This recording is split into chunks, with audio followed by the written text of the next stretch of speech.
Wake up! I got the alarm.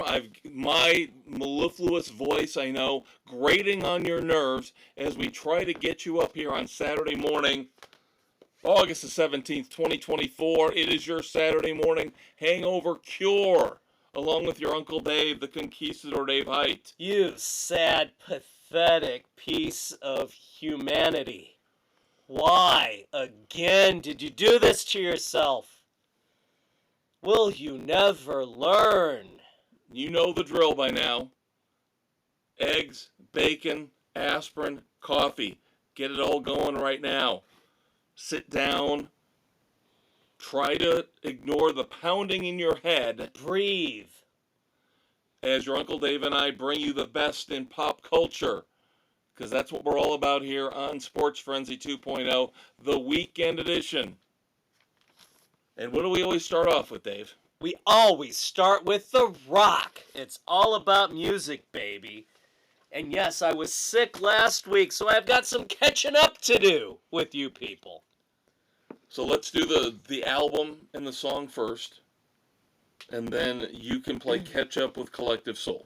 Yep. How about that? Did you do the two songs from Mr. Cantrell and Mr. Kennedy? Yeah, you can play catch up on those two. Ready to roll with those. All right. I told you kids that your Uncle Dave was going to be shepherding a big chunk of the weekend edition as he played catch up, because we all know he's going to have a lot to say about Deadpool and Wolverine later on as well. All right, for right now, new stuff. Jack White, brand new album, No Name. This is the one where he dropped copies of this at his Third Man Record stores into customers' bags on one day a few weeks back. Just a little added bonus for people who bought something. Yep. And they had a little note on it saying, rip it, share it with people. And then, of course, a week later on, he details plans for releasing it for the rest of us, because Third Man Records isn't necessarily like Sam Goody or Musicland in the old days. It's not everywhere in every city. So some of us. So for the regular people who don't have one of these esteemed establishments. Yep. Finally, it hit Spotify, and then it's available to download for purchase on digital. No Name from Jack White. Now, I have listened to the White Stripes. I have listened to him in the Raconteurs. I have listened to him with the Dead Weather. We've listened to a lot of his solo stuff. Of course, we reviewed his double album release a few years ago. Yep. This, to me, harkens back to his old days in the White Stripes. This is him just rocking out. Yeah, if you had told me that he had gotten back together with Meg White and they were doing the White Stripes again and this was the album, I would have said, yep, sounds like it. This is what it sounds like. Him just shredding on guitar and then the hard, heavy drums. Yeah, this... And very little else. There's not a lot of frills here. No, there's not. And that, I think, is why I really like this. He wasn't trying to do anything experimental with this. This is just getting back to him rocking out. Yes. Yes, and this is, to me, is the best thing I have heard from him since Elephant with the White Stripes. Yeah, I think that's a valid statement. Ungodly good. Maybe a couple somewhat weak, but I didn't dislike any song. No, there were just I had three that were more not quite up to par with the rest of them. We'll see if they're the same ones or not. Well, why don't you tell me? I have three as well.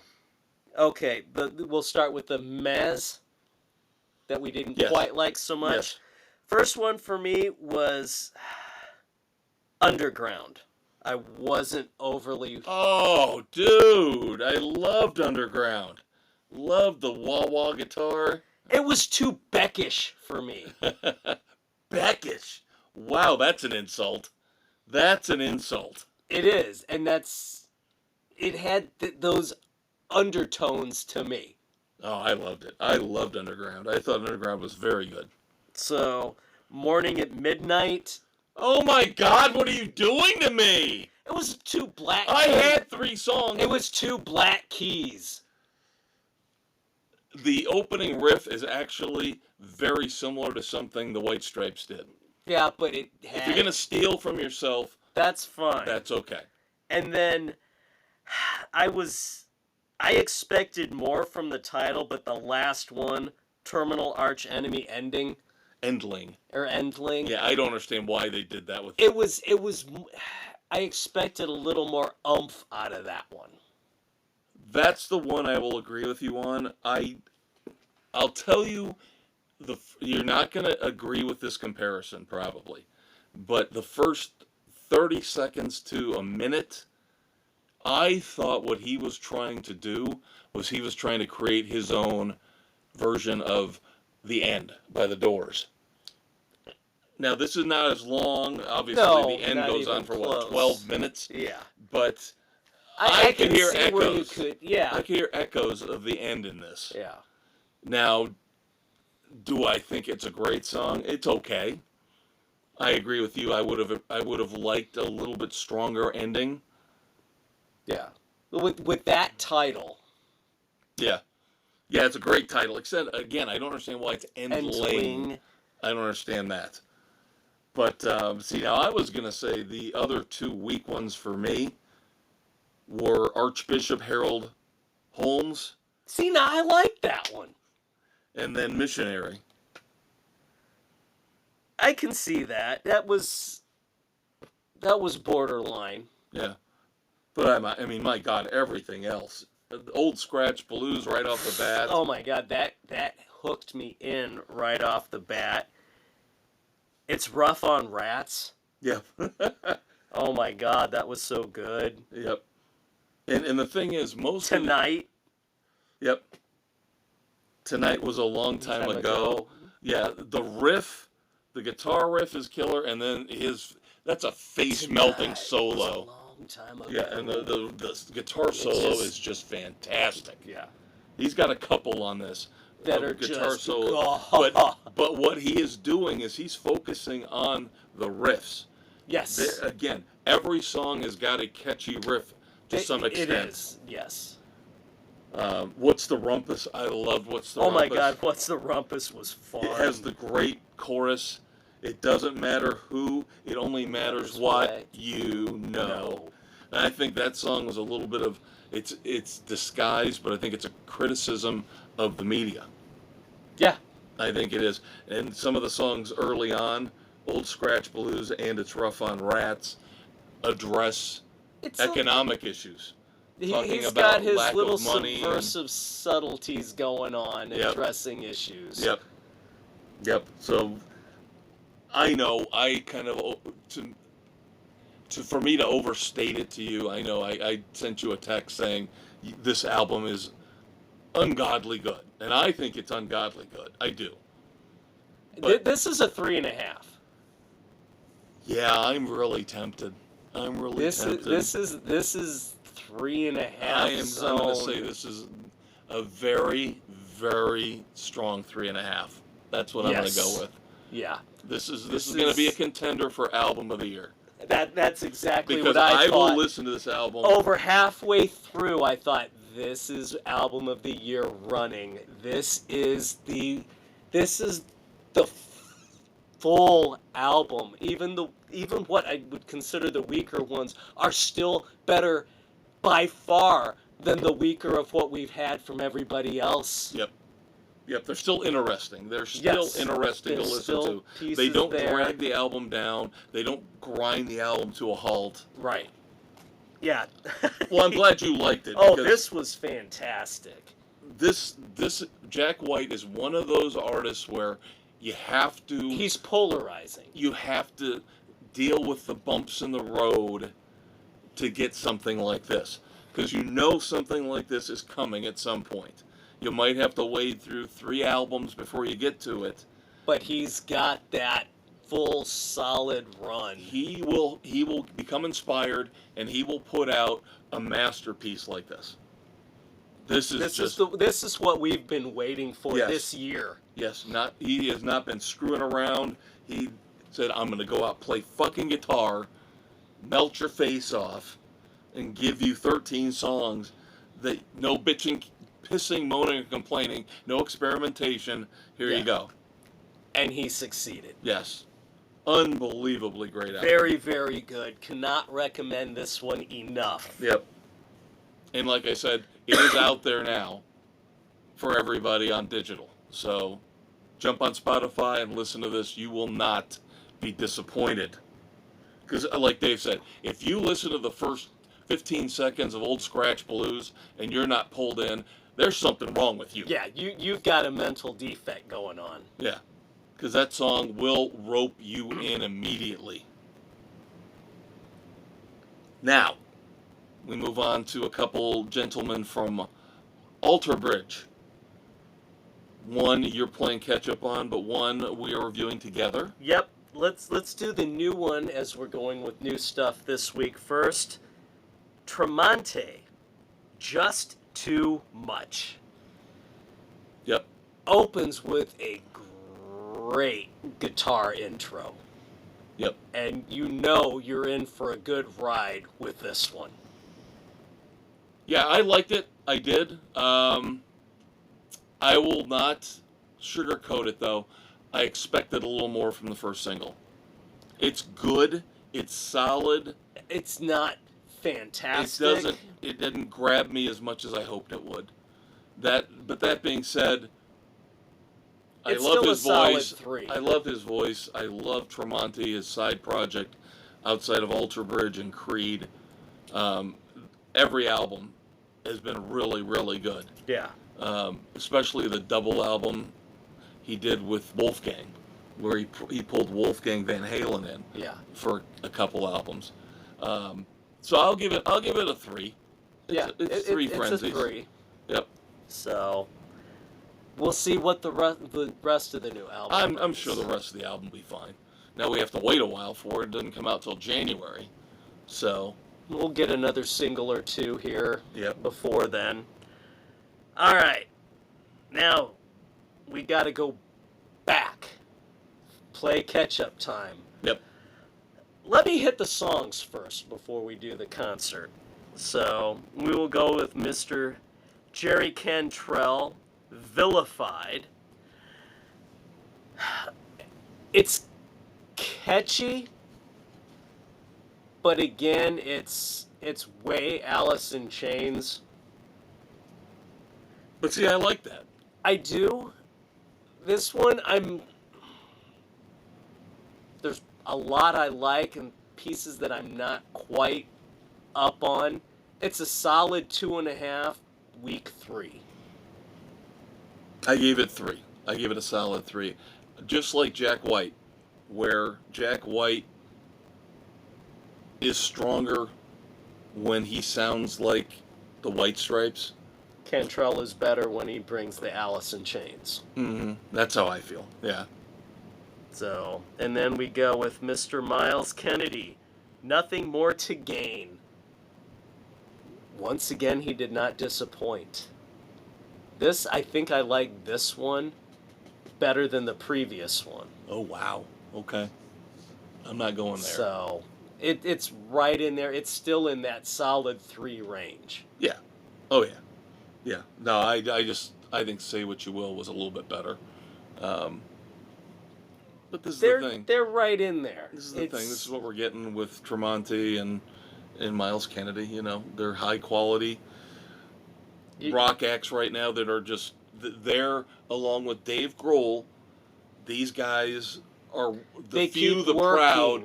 Yeah, that keep putting out new music. They don't stop. We just got notification. Oh, by the way, I won't bore you with the tale this week, but maybe next week, about what we're going through with Night Ranger. But on the positive side, we're going to finally get to see them this year. Yes.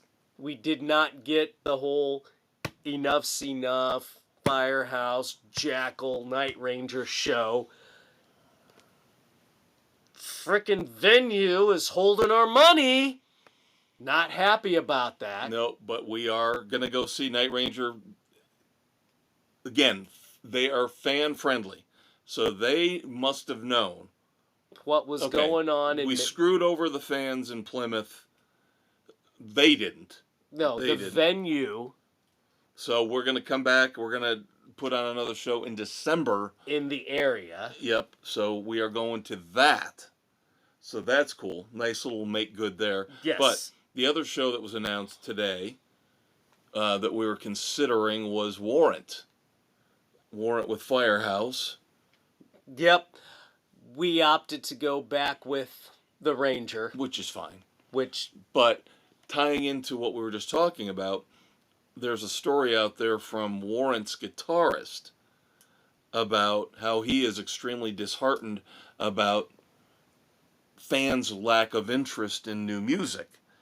And I want to say, then you're not listening to the weekend edition. Exactly. Because we are trying to keep new music alive. We want new music. We want you people to put stuff out. And this is why we're praising Dave Grohl and praising Miles Kennedy and praising Mark Tremonti as the three guys who are still out there trying to put out new music every year. Yeah, every That's why year. they've got There's multiple a project projects they have going. Yes. They are trying to make sure that, okay, if I can't get Alter Bridge together, then I'll do a solo album. Or if I can't do a solo album, I'll get together with Slash, in the case of Miles Kennedy. Yeah. They're always with trying Mark to do Tremonti, something. It's either with Ultra Bridge, he's doing something with Creed, or he's on his own. Right. So they are trying, as we are, to keep new music alive. So I'm disheartened to hear that Warrant feels that way. Well, now I don't feel bad for not going to see him. I think without Janie Lane, I think the one time was enough. Yeah, I will agree with that. It was good to hear most of the band, but the singer doesn't have the chops. Well, and technically, in that double bill, think about it, with Warrant and Firehouse, neither has the original lead singer now. No. Firehouse, so what's the both point? are dead. Yeah. So there you go. Yep. All right, now playing catch up with the Collective Soul concert. 19 songs. I'm not going to bore you kids to tears going through them again, as the maestro, I'm sure, did a solid job recapping. Yeah, not song by song, but close. Yeah, they hit everything we wanted to hear. We got some of the new stuff, the good stuff. We were worried. We were worried momentarily that we were going to have to endure "Where Is Bob Dylan?" Yeah, we were worried about that. That's the one song on Here to Eternity, the double album they just put out this year, that we just can't stand. And luckily, they steered away from that. Hallelujah. Did five songs. Five songs. Pretty impressive in terms of new stuff. Again, new stuff, Collective Soul. And it was good. The crowd reacted positively. Yep. Yeah, Collective Soul's another band, not every year, but every couple years you're getting a new album from them too. Yeah. They're trying. Yep. They mix things up. They got you some new music. They put on a great show. They're interactive with the crowd. It was a solid 3.5. I did the same thing last week that I did this week with Jack White. I was so tempted. This was a 7th time I've seen them. I wanted to go 4. This could have been the best I've ever seen. They were from them. really damn good. Yeah. I mean, this was a number one, it's a headliner show, not an opening act show. Right, and yeah, it was close. I couldn't quite go 4, but it was tempting. Yep. So, very good, very happy. Next week in music, I've got one for you to try. Okay. It popped up. Crossbone Scully. Everyone's on dope. Yeah, that title really endears me. Tommy Henriksen from Alice Cooper and Hollywood Vampires, his new project.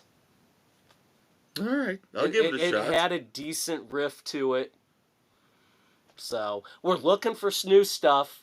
So here we go. Yep. Living Color live in concert tomorrow night as we're taping. We're Yes. taping here on the 14th, so when you hear this, we've already seen them. Yep. And we'll have our review next weekend on the weekend edition. First time we've ever seen them as a headliner. Yes. So I'm very intrigued how that's going to go. Yep. That seems to be the pattern for this year with Living Color, with Rival Sons. We're finally getting to see some bands headlining that we've wanted to see headline. Yep. And even Collective Soul. You and Mrs. C hadn't seen them as a headliner in probably, 15 years? Oh, it's been At least. forever. At least, yeah. I got some songs to throw out there. Just ideas.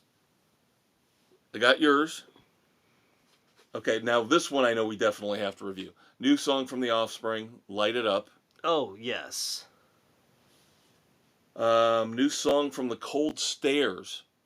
Yes. Mortality Blues. Now these other two, we'll see. We'll see. Cover songs. We don't do covers. Well, you know who one of them is. Oh, what's Diamond Dave done this time? He's sticking with his pattern as of late. Now he's going all the way back to the 60s. Baby Driver from Simon Really? and Garfunkel. Really? Baby Driver, of Yep. all songs. Yep. Yep. Okay. Do not watch the video. Do not watch the video. Do Does not he have watch. a baby driving a car? No, he's got his coveralls on. He's grown his hair out, so he's got. Does he have his dogs with him? No, but he's just doing a goofy dance for 4 minutes. Oh, God. And it's just. Was he doing a Cotton Eye Joe thing? It's borderline creepy. It really is. But I'm not judging the song. That's why I'm saying you can't look at the video and try to listen to the song, because he's just going to get sucked into the bizarre atrocity that is the video. Now the other cover song's more interesting. Now Bryan Adams just started his own record label. Okay. And so the first release that he's putting out is a double A-side, B-side single. Even though I know it's the age of digital, they don't really do that anymore. But 2 songs that he originally wrote for Kiss. Now the first one is already out. And that is Rock and Roll Hell. And then you will know the other side. Now that doesn't come out until the end of the month, when the record label fully releases both sides. But War Machine. That's a Bryan Adams song. Yeah. Really? Yeah. So he's going to have his version Holy of War Machine. shit. Yeah.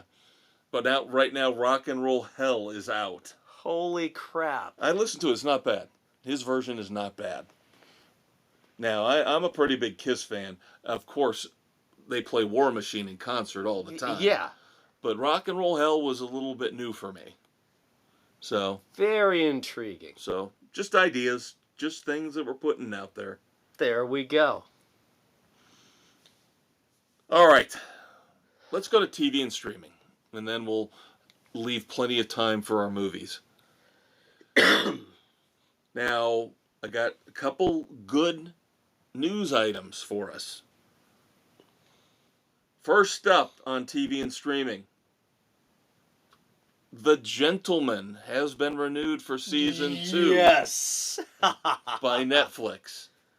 So The Gentleman will be returning, and we loved it. My God. And you still need to watch the movie. I still need to get a hold of the movie, but the series was phenomenal. So we're getting a second season of that. Guy Ritchie will be coming back to direct. Good. I would hope so, since it's his project. More good news from Netflix, at least for me, but I think you would enjoy this show as well, because I never got to see season 2. Heels is Ah. actually going to debut on Netflix, both seasons, September the 15th, with Stephen Amell. Yeah, Of course. for the wrestling. Yep. Yeah, and season 1 was great, and I cannot wait to watch season 2.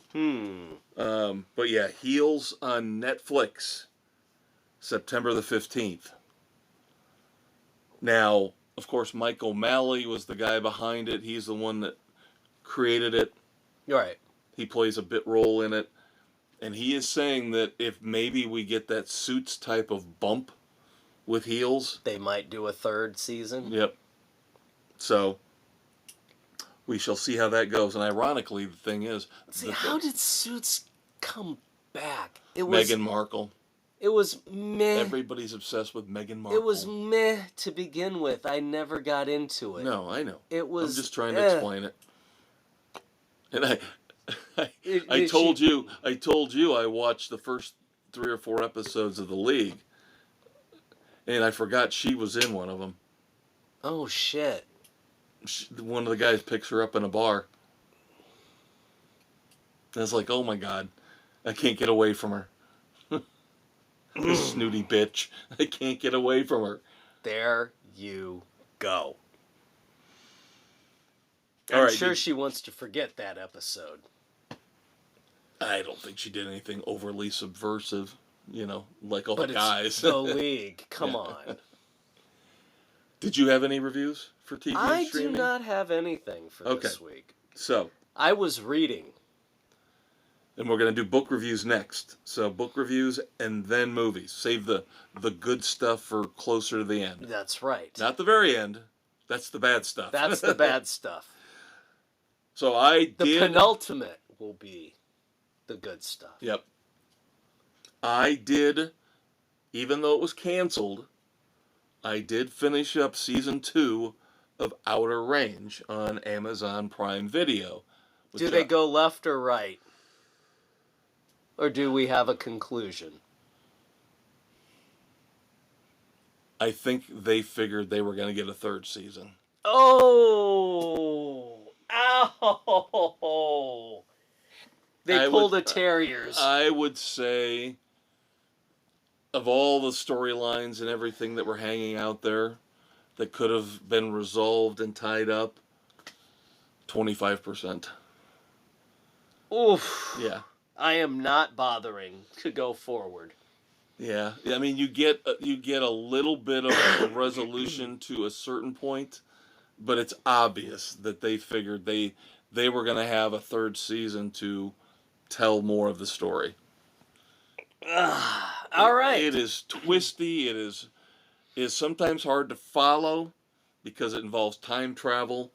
So of course you've got to follow all the different characters who are time traveling, and it does not follow the normal rules of time travel as we have come to know them. So pretty much they tried to get too cutesy and ruined it for themselves. Probably. That's probably a good way to put it. Yeah, there are some things about it that are really goofy and weird. But now, when it comes together, when the parts come together,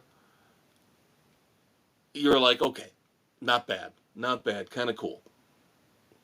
But again, they didn't finish up everything. Ugh. It looked like, honestly, seven episodes in season 2. I thought halfway through the 7th episode, I was like, okay, they might have realized they weren't going to get a 3rd year, or it was 50-50. And we're going to tie it up. And it looked like they might end up resolving everything. And then they kind of took a cop-out. And I'm not going to spoil anything for anybody, but they kind of, it was like the old Al Pacino line in Godfather 3. Just when you think out, they pull me back in. And that's kind of what they did with the plot. It looks like, oh, we're gonna resolve it all. We're not. No. So, ugh. It's an enjoyable show. It is.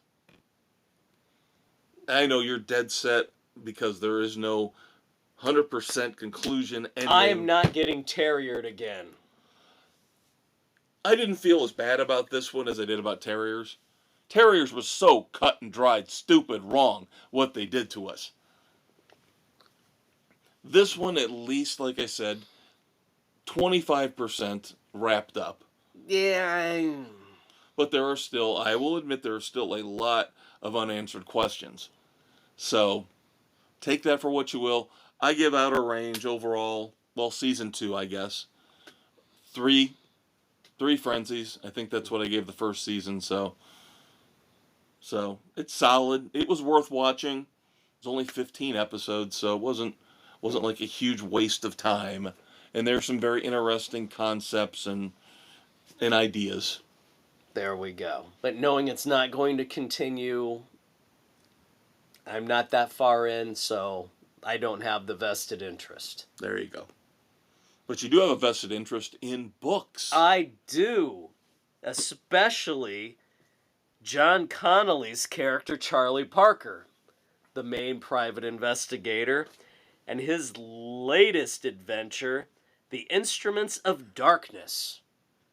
In this one, defense attorney Moxie Caston, who Parker works for as an investigator, and who Charlie retains as his own personal attorney as things go south in many of his investigations, as dead bodies pile up.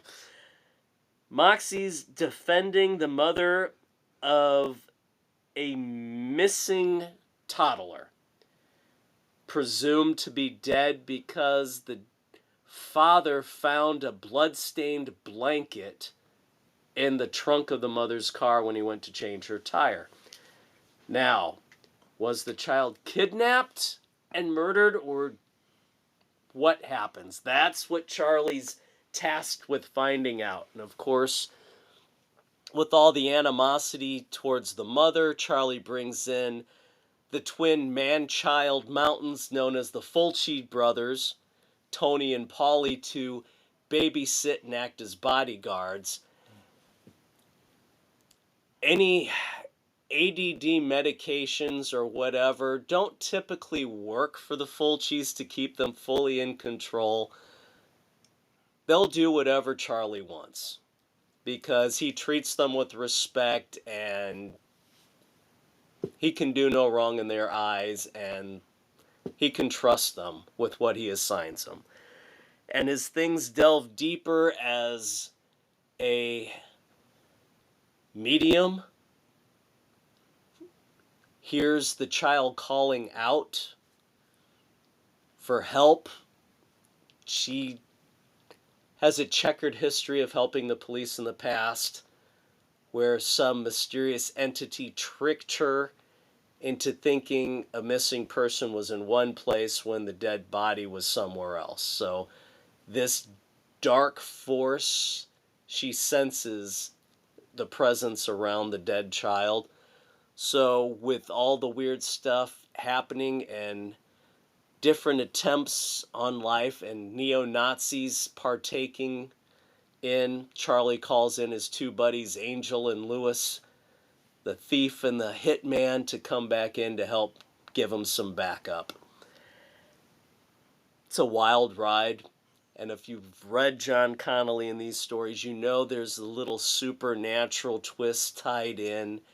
This one does not disappoint. It's solid. It is a 3, a solid 3. A very good entry into the series. And next week, Dave and I are trying to set up a dual book review, which is very rare. What? Considering he reads 412 books a year and I read 10. But next week we are aiming for giving you a review of Eruption. No, not the great, awesome, greatest guitar solo of all time. No, the Crichton-inspired story that Patterson has taken on. Yep. So, hopefully next week, Eruption. That is our goal. Yep. Now we move on tons of movie news, movie reviews to talk about. Of course, Dave is going to have to play catch up with Deadpool and Wolverine, but before we do that, we're going to talk a little bit of movie news.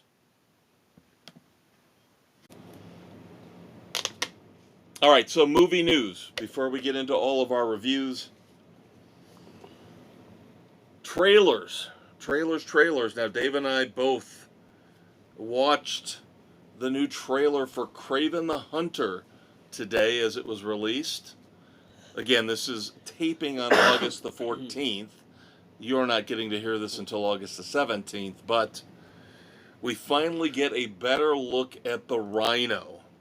The Rhino looks good. Yes, not the ridiculous robotic crap with Paul Giamatti. Ugh. That we saw, at the end of the first Tom Holland Spider-Man, was that right? Yeah, that was badly done. Yeah. And again, I am a purist when it comes to the comic book stuff, but this looks better. It's still not what I would expect with the suit bonding, but this is more of a chemical, biological transformation. So it's close. I'll take it. It looks good. Rhino looks very good. So the trailer looks great. Kraven looks fantastic. Yep. And they had enough confidence in it to put it during the Christmas season to maximize its box office. So I think we can be safe in assuming that this is not another Madam Web. Yes, I would concur with that. There's a teaser out there, very bare bones teaser for The Monkey, which of course is based on the Stephen King short story. Now, we just talked about The Gentleman being renewed on Netflix, and of course the star of that is one Theo James, and he is briefly featured in the trailer as he stars in The Monkey. All we see is him covered in blood. And really, for a Stephen King movie, do you need anything else? Yep. So, usually I am down with the Stephen King movies when they're based on the short stories. The short stories tend to have the better movies. Yep. Yes, I will concur with that. Yep. It's when he gets off on overblown, like, Under the Dome. Oh my God.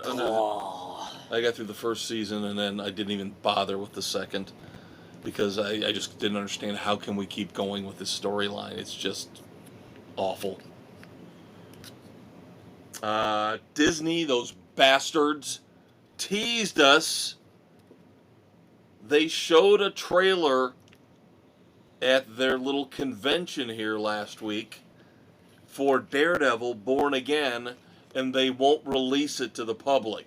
You jackwagons! And of course, that's why people hate the Rat. The reason I'm really pissed off about this is because Frank Castle, John Bernthal, makes an appearance, and we all know I love the Punisher. The Punisher is the shit. Now, this one I don't know how you're going to feel about. I watched this trailer a couple times trying to digest it. You have to keep in mind, think about not the newer stuff, but the classics.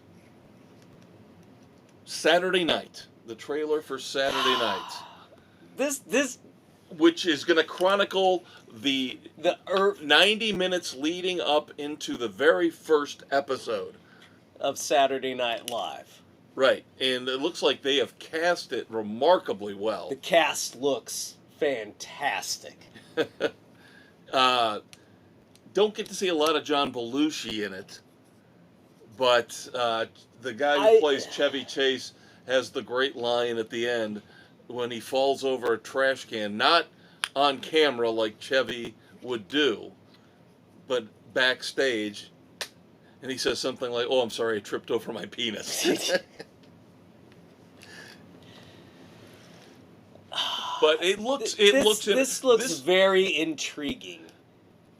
Again, we're going back to when it was good, when the show was when good. it originated. Yes. The original not ready for primetime players. Not what it is now, not the political garbage that it is now, with, of course, the exception of any episode now with Ryan Gosling I will be watching. But beyond that, yeah, it's been garbage for, 15 years? At least. But this looks good. Saturday night. Check out the trailer, kids. And then I have not watched this one yet, but I have been told it is out. The teaser for Squid Game Season 2. I have not seen it yet myself. It will be intriguing to see. The one thing I worry about with this is that now I was late to the game with, I think you and Mrs. C actually told me I had to watch. We talked you into watching it. Yes, and I thought it was great. But it does not seem like the type of idea, the type of story that will lend itself to a sequel. I think it would have been better off stopping after 1 year. It should have. I fear that this will not be anywhere near as solid and tight. And then, of course, they've said now they're going to do 3 seasons, and that's it. But if season 2 sucks, what's going to be the point of season 3? Exactly. All right, Dave knows that I love the business of movies. I love it, love it, love it. So last week I told you kids about the massive Warner Brothers Discovery Q2 accounting charges and write-downs that they took, totaling $11.2 billion. And this ties into your Uncle Dave and I, and we fucking told you so, saying that Max and Paramount Plus don't seem like they have the content, the subscriber base to succeed. Yep, I think that was just a couple of weeks ago when we discussed this. Well, now Paramount this week took $6 billion themselves in Q2 write-downs, and they shut down Paramount TV Studios completely. Ouch. They're in trouble. Supposedly going to fold that into the CBS studios. But they laid off everybody at Paramount TV Studios. It's not like they get to keep their jobs. Yep, no. Only the projects and scripts and ideas will move over that they feel are appropriate. Yep. Now, the good news going back to the Warner Brothers Discovery mess is that, of course, Dave and I have pointed out Batgirl sitting on a shelf, not getting released.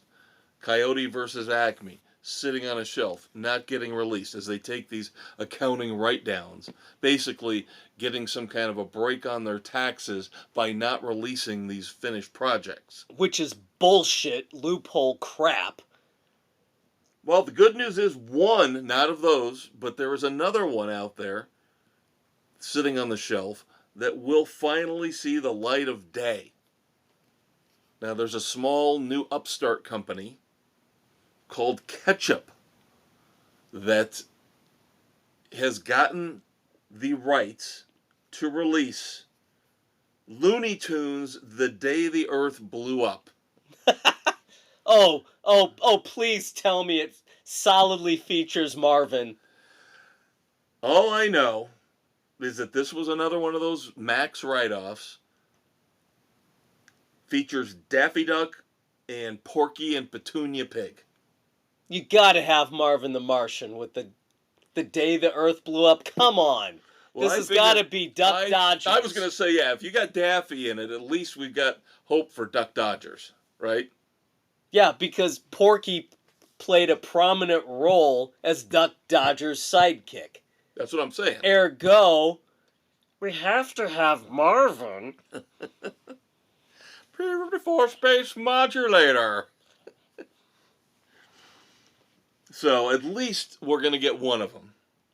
Ugh. Now, hopefully this does well for Ketchup, because I know they've already had a bomb or two. They released, I don't know if you watch it, it's on Peacock, Ben Affleck, Hypnotic. I have not seen it That yet. was Ketchup's first big acquisition, and they put that out and didn't make anything on it. So they lost a lot of money on that. So hopefully this will turn out much better for them. Speaking of Ben Affleck, did you ever see The Accountant? I have not. Not bad. Not bad. Decent, solid action movie. And they liked it so much and how it performed that The Accountant 2 will be coming out April the 25th of 2025. Well, he's got to try and make some I money knew you with were the gonna. impending divorce. I knew you were gonna go there. I just knew it. I knew How could it. I not? I was waiting for How could I not? spousal support to come out of your mouth. I think she should be supporting him. Then we know Universal has had a very spotty hit and miss history with trying to reboot, resuscitate the Universal monsters. You know, they tried the Tom Cruise Mummy movie, didn't work well. Oh, they botched that to hell and back. They tried the Wolfman with Benicio del Toro, that and didn't botched work. the hell out of that. Well, they're not giving up. But at least now this sounds like they've given this project to the right person. James Wan, who of course is known for the Saw movies. Right. He was the brains behind the idea for Saw. He is said to be developing and possibly in line to direct, and this is one that I've been waiting for them to do, because this one of the rare times where I will say this could use a modern update. Creature from the Black Yes. Lagoon. Yes. Boom, baby. James Wan with Universal is developing Creature from the Black Lagoon. Oh, yes. That one, I'm usually against reboots and remakes. I could see an update of that being really cool. That could be fantastic. That was one of my absolute favorites growing up. Yeah, I could see them really doing some neat, cool, interesting things with that with modern technology. Yeah. So, God, I just threw a dart at the board on that one. well, they're doing The Bride of Frankenstein too, but that sounds awful from what I've heard. Then we got Nosferatu coming out. That's not Universal, but they've got another Wolfman coming out, which is Universal. They've tried this stuff over and over and over again, and it just doesn't work. This one, I think, could work. This one could work. The problem is they try and take too many liberties with things. And well, remember they did The Invisible Man a few years ago, and they turned it into some kind of a domestic violence diatribe. Stick with the damn original script. Stick with the storyline. Don't deviate. Just update with effects. That's all we want. Stop recreating. Don't reimagine. All right. You didn't get to review Deadpool and Wolverine last week, so have at it, my friend. Oh my God, I have to get rid of the 207th bone in my body for this one. Oh God, where do you even start with this? There were so many damn cameos, so many jokes and one-liners. There was too much going on to have caught everything in one viewing.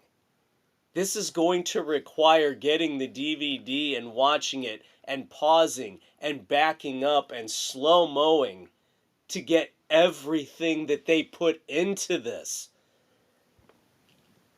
The effects were stunning, the cameos, it was a non-stop assault on the senses that hit on all cylinders. Action, comedy. I wanted to give it a 4, but it was so damn overwhelming that I have to back it off and give it a solid true 3.5 because there was just so much going on I couldn't appreciate it in one sitting. See, I couldn't downgrade it for that. I gave it the mythical 4. I gave it 4 frenzies. Ugh. And I told you, I don't understand why a movie like this can't be up for best screenplay. This was freaking brilliant. It was absolutely, truly brilliant on every level. Yep. But the again, writing, the dialogue, just everything coming together. Yeah, but instead we're going to get a low-budget movie with a screenplay about a transgender man who has hepatitis that's going to end up getting the Oscar. Which is sad because, oh my God. Yes. And it again, was... I told the oh kids my God, last this was week, absolutely brilliant. I told the kids It was last one week, of the best damn movies. All right, I may have to reevaluate. I'm talking myself. I didn't want to go geeky, give it the 4. because the 4 is a rare commodity. It is, and we don't give out 4s. We've just struggled tonight. I had to try and talk myself down from the 4 because I didn't want to be that fame geek. Well, we came close with Jack White. We came close with Collective Soul. I wanted to give it a 4, but I tried to talk it down so I wouldn't be that geeked out about it. 4 was my initial impression and reaction. No, once in a while you gotta go 4. You gotta go 4. So this all right. We will give it the mythical 4 because it fired on every fucking cylinder. It had everything you could possibly freaking want. And again, your Uncle Dave, just like me last week, doing you a service by not spoiling anything for you. We do not spoil things here. The movie's got to be out on streaming before we will assume that enough people have seen the cameos. We're not going to tell you who and what and why and all of that good stuff. No. Just take our word for it. Why wouldn't you take our word for it? Get out to the theaters now and see Deadpool and Wolverine, the best movie of the year. I said it. There we go. Not even close. I can't think of another movie I've seen this year that's even close. There's nothing else out there this year that has been this damn good. Nope. I mean... we'll see what happens with Furiosa. We'll see what happens with The Fall Guy. Those were the other 2 that I was really looking forward to. Ungentlemanly Warfare. I still have to watch that, yeah. Solid. I love that. Deadpool, Wolverine. Tops it. Yep. All right, so I have got 2 movie reviews. I, of course, reviewed Deadpool and Wolverine last week. First, I am playing catch-up with my Planet of the Apes movies because next week I do want to give you my review of the new Kingdom of the Planet of the Apes, which just dropped on Hulu recently after having a very nice run in the theaters. So I had to catch up. I had not watched the last installment, War for the Planet of the Apes. This starts off almost like a Western. You've got apes riding horses. Well, that's... yeah, I know. I mean, that goes back to the original movies. Yes. But the way it's done in this is more of a, you know, that ragtag group of misfits, in this case apes. Steve Zahn, by the way, plays, the only name they give him in the credits is Bad Ape. But this is what I'm saying. But it's Steve Zahn. This group of ragtag apes, after the events of the first 20-25 minutes, have to band together. You've got the leader, of course, Caesar. And then you've got the smart orangutan. Then you've got a couple of the badass apes, the soldiers. Yeah. And then they run across this bad ape. Now, at this point in the mythology, most of the apes can't talk. Caesar can talk. Right. The rest of them do sign language. Steve Zahn's bad ape can talk. But he's so funny. Everything's, oh no, we shouldn't do that. Oh no, we're going to get in trouble for that one. He's almost like Festus in Gunsmoke. He's always telling Marshall Dillon, we better be careful here, Marshall. Might be in over our heads here. And then Dillon, of course, charges full force in, just like Caesar does here. But Woody Harrelson plays how do I put this? It's obvious that he is modeled off of Colonel Kurtz from Apocalypse Now. Oh, God. Does he have the water bowl? He's shaving his head at one point. As he's addressing the troops, he is shaving his bald head. Oh, my God, that's brilliant. And then there is one blatant reference where somebody has written on the wall in these tunnels underneath their encampment, Ape-pocalypse Now. So it's pretty obvious where they're going. Yes. So this is a combination of the old Western, Apocalypse Now, the war movie. It's all kind of a mishmash, and it works really well. It's done really, really well. Now, there's not a lot of plot involved. This is basically, again, like your best Westerns. This is a straight-on revenge movie. There you go. The two gunfighters are going to face off at some point. You think, at the end, Woody Harrelson versus Caesar. There's some twists and turns in there. A third party becomes involved. Special effects are ungodly. I mean, it's amazing to me when we were kids and we would watch the original group of movies. Right. With Roddy McDowall. And we were like, we thought, and back then the budget on the special effects, the makeup was nuts. Compare what you're seeing now with these movies to what it looked like back then. And it's night and day. It's unbelievable. You're fascinated with how they can make these apes move and behave the way they do. So War for the Planet of the Apes is my lead-in to next week in Kingdom of the Planet of the Apes. Very, very, very solid 3 frenzies. Yep, I have not been disappointed with the ones that I've seen. No, the new incarnation, they've all been pretty good. Yeah. They've all been pretty good. And that's kind of a rarity in this day and age that... Outside of maybe the first one was a little... Well, I think the first one was almost... We complain about the origin stories when it comes to the superheroes. Yeah. And how they get a little tedious. I think that's kind of what the first one was. A little tedious. Yeah. You know what the story is. Right. But they had to go through, the first ape and the experiments. Yeah. Fine. So... Looking forward to watching Kingdom of the Planet of the Apes. Now I have a very, very special 70s B-movie review for you kids. That's right. He's covering that here on Spotify, Pocket Cast, Apple, Overcast, CastBox, Amazon, Audible, and iHeart Sports Frenzy, baby!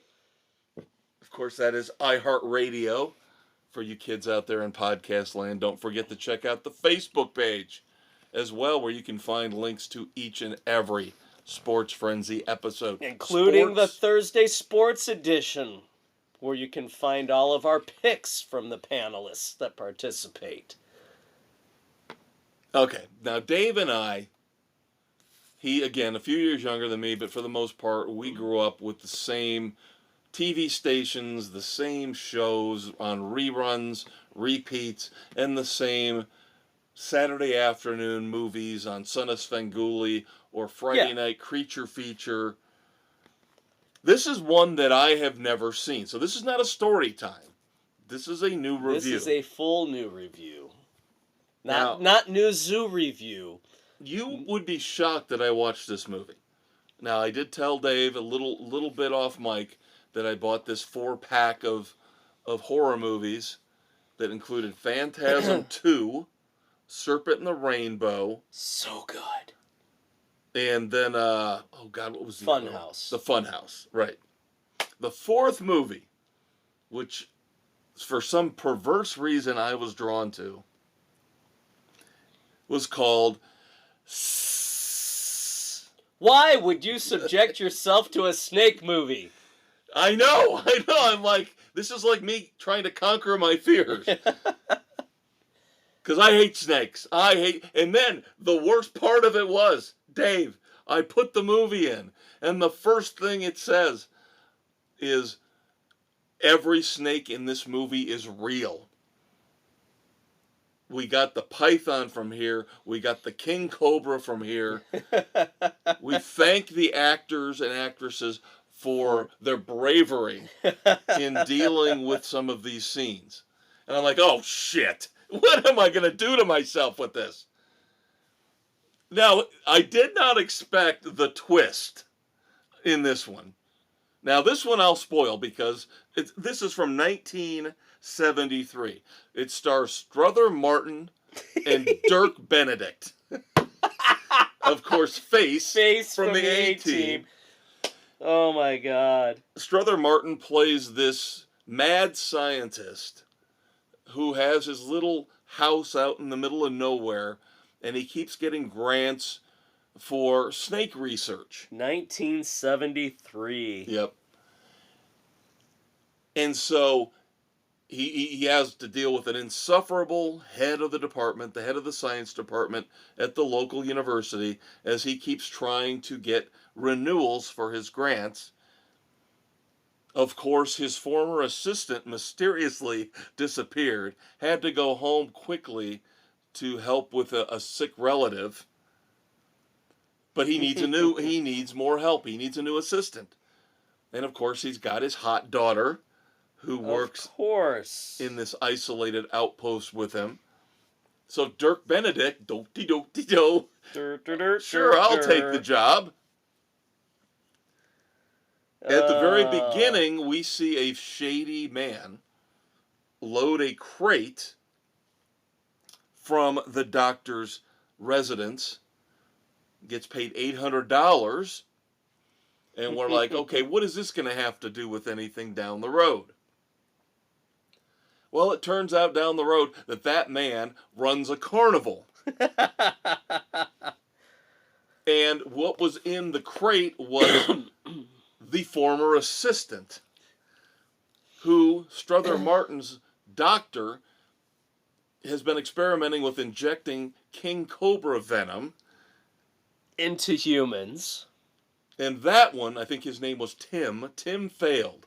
So Tim goes to the carnival and has now become the half man, half snake in the freak show. But God. Poor Dirk Benedict is now the latest test subject.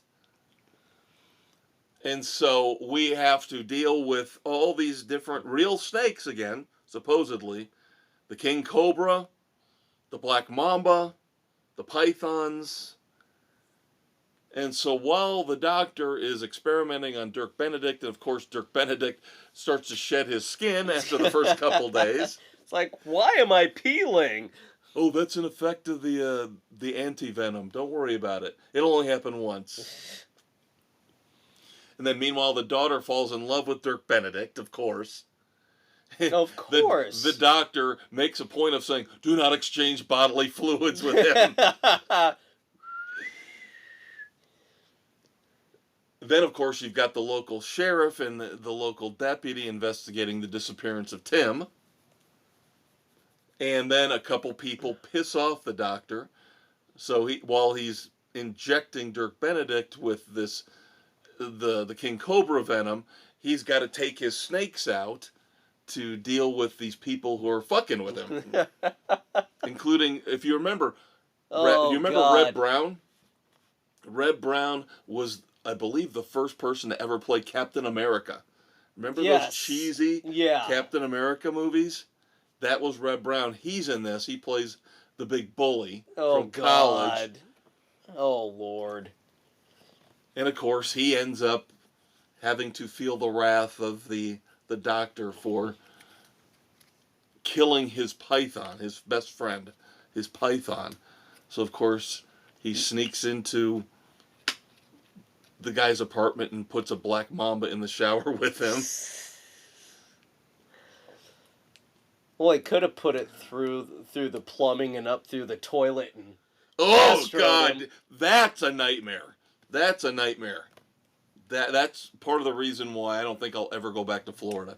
Is I would be scared to death of an alligator or a snake coming up through the toilet.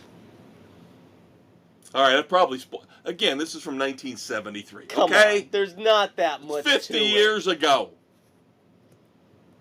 And you can guess what happens to Dirk Benedict. Dirk Benedict is a successful experiment, so at the end he actually changes into a king cobra. And then, of course, the funny thing about it is, okay, I'll spoil it. I don't care. They exchanged bodily fluids, and she became his queen cobra. They could have. They could have probably done a sequel. They could have probably said, because they did have sex. So she could be pregnant with a snake kid. There you go. But of course, let me just say this about how the movie ends. Remember what the king cobra's main enemy is. The mongoose. And they happen to have a mongoose in the lab. Of course they do. So this is a gloriously ridiculous, over-the-top B movie. Ricky Tikki Tavi meets the A-Team. Oh God, Ricky Tikki Tavi. Oh my God. Oh my God. Rudyard Kipling. I can't recommend it. But at the same time, it's not abysmal. It has its certain charm. Desperate. If you find it on late night TV. It's only an hour and a half. It's not. I'll give it 2 frenzies. There you go. Again, can't recommend it, but it's better than some of the crap they're putting out now. Yeah, well, mini story time for you. I did not watch it in its entirety again, but last week when I got done playing Red Dead Redemption 2, shut it off, and the TV has its own link up to whatever movie channel it was on, the action piece, and I See You. Is that the Stallone? Yeah. Yeah. The Stallone murder mystery. Yeah. Which was, that was a solid 2.5 movie. I don't know if I ever watched that all the way through. I don't know. Yeah, it was 2.5. It's that 90s run that he had of some things, so. Yeah, that's when he was borderline going straight to video. Yeah. Before he revived his career. After Cliffhanger. Yeah, I never did not do well, and then I See You was much better than Cliffhanger. But still, it was one of those direct-to-video things. I could have swore not bad. I could have swore years ago, maybe when we first started doing this, we had talked about the fact that they were going to do an all-female version of Cliffhanger. And they never did. They never did. Huh. Gee, go figure. It wasn't that good to begin with. So next week, I'm not sure, outside of Planet of the Apes, Kingdom of the Planet of the Apes, I might cave on Max so I can watch Furiosa. That's going to be a very hard temptation for me to resist. You're gonna do it. Plus I can watch The Bears in Hard Knocks and watch Godzilla and Kong and the new Kingdom. There is a new movie coming out on Amazon Prime. It's out right now, actually, as you kids are listening to this. Now, you thought Ricky Stenicki was okay, right? Ricky Stenicki wasn't bad. Well, you know how Adam Sandler has his deal with Netflix? Right. It looks like John Cena has the same deal with Amazon Prime because now we have a new action comedy from John Cena called Jackpot.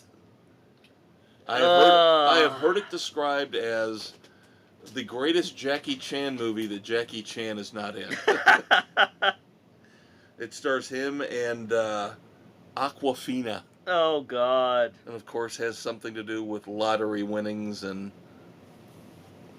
so I might give that a shot if I want to Watch something a little bit lighter and less heavy. Yeah. Potential there. Yeah. I know that new that Michael Keaton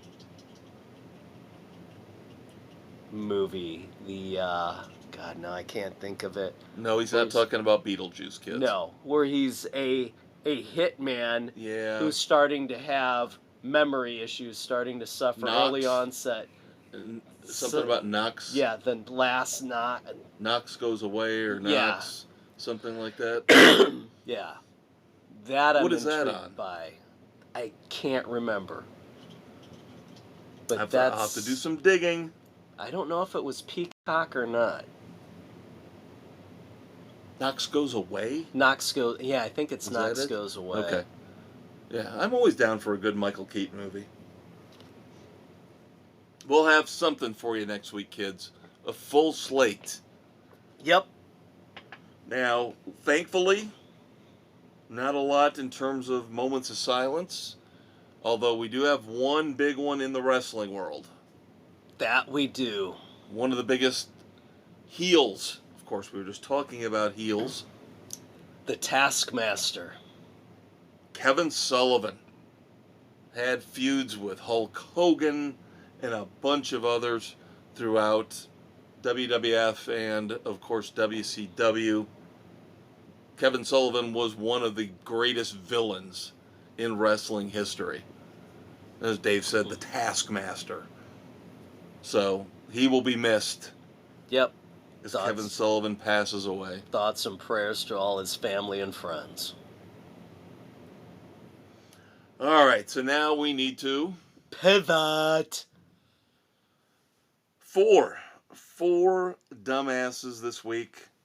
Vying for the Red Foreman Dumbass of the Week award. Yeah, this is going to be a really mixed bag because one of these is kind of disturbing. So, and then you go, it's like you go from the serious to the sublime. Let's put it that way. Let's start off light. Of course, we just talked about Warner Brothers Discovery. We talked about all the mistakes that they have made here over the past year or two and these write-downs and all this bullshit. Well, now they have shut down CartoonNetwork.com. And they're basically pushing everybody to Max if they want to see any kind of Cartoon Network content. And it's just Bastard. It's sad to me to see Cartoon Network basically fade away like this. That's really pathetic. Yeah. I just don't like it. I just don't like the way they're handling this. I mean, Cartoon Network had some unbelievably cool stuff on it. Yeah, it was fun. Even if it was just the repeats. The old stuff that we grew up with, which is what it started out as. Right. It was kind of like TV Land. Yeah. TV Land has all the old reruns of all you those expected, old shows. Cartoon, great, we're going to have all the stuff we grew up with, and then they started doing new original things. And like Johnny Bravo, wasn't that Cartoon Network? And but still, it's just really sad to see Warner Brothers Discovery just disregarding Cartoon Network now completely. They suck. And what did we say? What did we say? They are going to eventually go away. Yep. And we're not talking 20 years down the road. No, it's within the next few years that they're going to be done. Yep. All right, I can't figure out, this guy is a perennial weekly contender for the Red Foreman Dumbass of the Week, but I think he's trying to play mind games with me. Because I think he was actually being cool. But I'm trying... Let me give you the context. And this, of course, is we're talking about Stephen Colbert. Stephen Colbert recently had one of the CNN anchors on his show. Her name was Caitlin Collins. And she rattled off for about a minute. You can go out and see the clips if you want, kids. about Donald Trump doesn't understand how to argue or how to battle.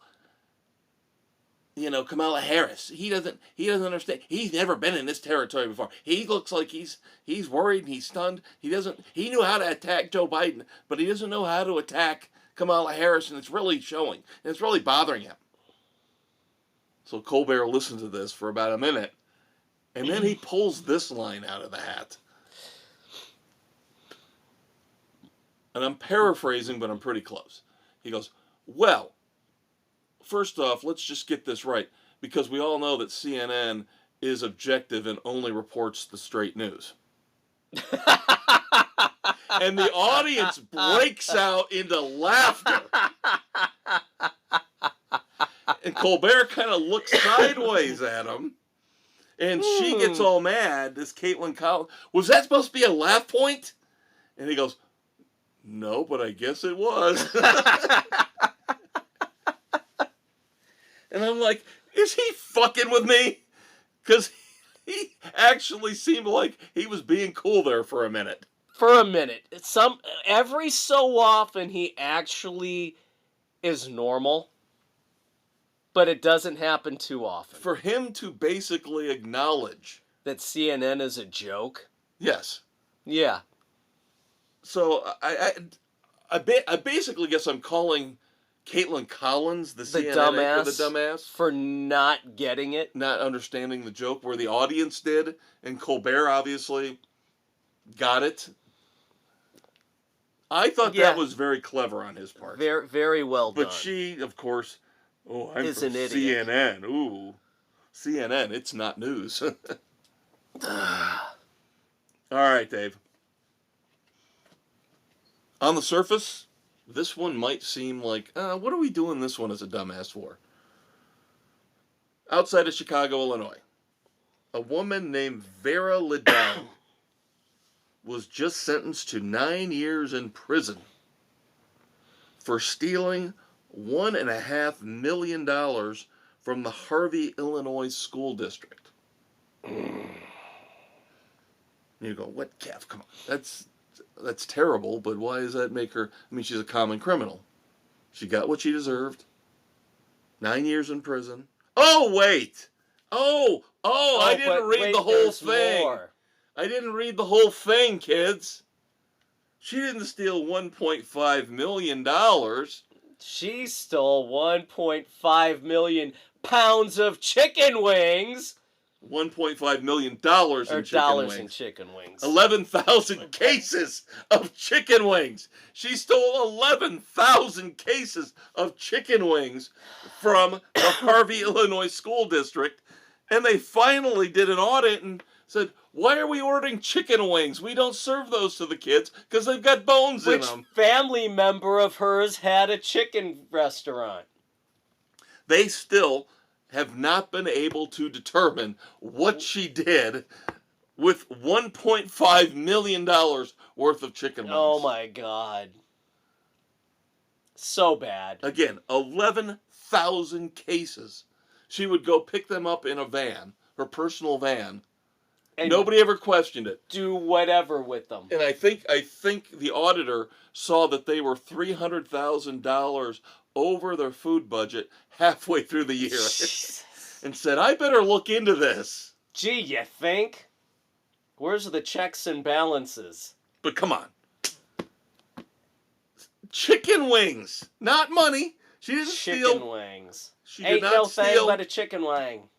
She did not steal $1.5 million. No. She stole $1.5 million worth of chicken wings. That's a lot of chicken wings. That's dumb. Such a dumbass move.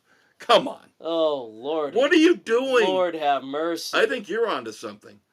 Maybe she had somebody in her family that was running a restaurant. That's got to be it. Because otherwise, what are you doing with all that?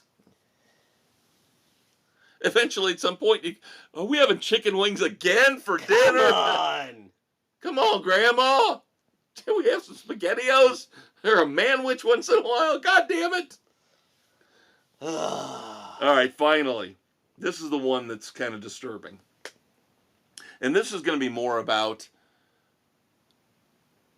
where I get pissed off at these stupid ass fringe groups and like Black Lives Matter and PETA and Greenpeace. They're never there when they're supposed to be. They love to find and pick fights on stupid bullshit that they should just leave well enough alone. But something like this is where they really should be screaming for bloody justice, and they're nowhere to be found. Yeah, that sounds about right. And I also want to compare this to the chicken wing thief. Okay? The chicken wing thief. We're laughing about it. But again, she just stole chicken wings. And she got 9 years in prison. Keep that in mind. And I'm not going to use this guy's name, because he doesn't, there's no way in holy fucking hell I will ever use this person's name. But this man was a zoologist and a crocodile expert who worked for the BBC and worked for National Geographic. He gets up to 10 years in jail, 9 years in America, for stealing chicken wings. This guy gets up to 10 years in jail in Australia for sexually abusing dogs. Oh, including good Lord. Killing 39 dogs. Come as on. he sexually abused them. He gets almost the same sentence as a woman who stole chicken wings. That's pathetic. Now, where the fuck is PETA? Where's PETA? Should be on Australia's ass right now. No kidding. Saying, this guy needs to die. This guy needs to die. He needs to go away forever. He should not be allowed to roam the planet any longer. What benefit to society will it serve by this scumfuck being alive? None. Yet he gets almost the exact same sentence as the nine years for stealing chicken wings. He gets up to 10 years for sexually abusing dogs. Up to. Yeah. Sexually abusing dogs and leading directly to the death of 39 of them. No, this guy needs to go away. And again, I ask, where the fuck is PETA? Where the fuck is PETA when you need them? PETA should again be petitioning the Australian courts to, like you said, lock the ASPCA? Yeah, lock this fucker up and throw away the key if you're not going to kill him on Sunday night TV. Ugh. And God, I know hate people are going to say, well, he didn't harm humans. I don't give a fuck. That's one step away. I don't give a fuck. The guy is a degenerate and needs to be put down. See, so I don't even know if it's a contest. I guess it depends on if we want to go funny or serious, because this guy, I mean, could be the... How about the Australian justice system for this shit? Yeah, that could be it. Yeah, That's Australian... it right there. For only giving him up to 10 years for this. Yeah. Unbelievable. That is the dumbass right there. All right, kids. Hate to end it on a downer note like that, but some things you need to be made aware of. And again, everybody loves these little fringe groups. But where are they when it really matters? They love to pick on you and me, but when you've got a true degenerate scumfuck out there and gets a light sentence, to me, this is a slap on the wrist. That's nothing. The guy should be put down. Yes, and that is a good way to put it. Just like he was a rabid dog. He should be put down. He's the Conquistador, Dave Height. He's the Maestro, Kevin Crane. Next week, Living Color live. Planet of the Apes movies. Eruptions. Furiosas, who knows? See, now you're already pushing me in that direction. And I told you I don't know if I want to necessarily re-up Max. Stop looking at me like that! You know it's you a will. Podcast. You know you will do it. Fuck! Yeah, I will. I've been dying. I love the Mad Max movies. I know. I've been dying to see Furiosa. Oh, I know it did terrible at the box office, but It doesn't mean it's a bad movie. We'll let you know, kids. Yeah, we'll let you know. For your Uncle Dave, I'm your Uncle Kev. Dave, say goodnight to the kids. Good night to the kids.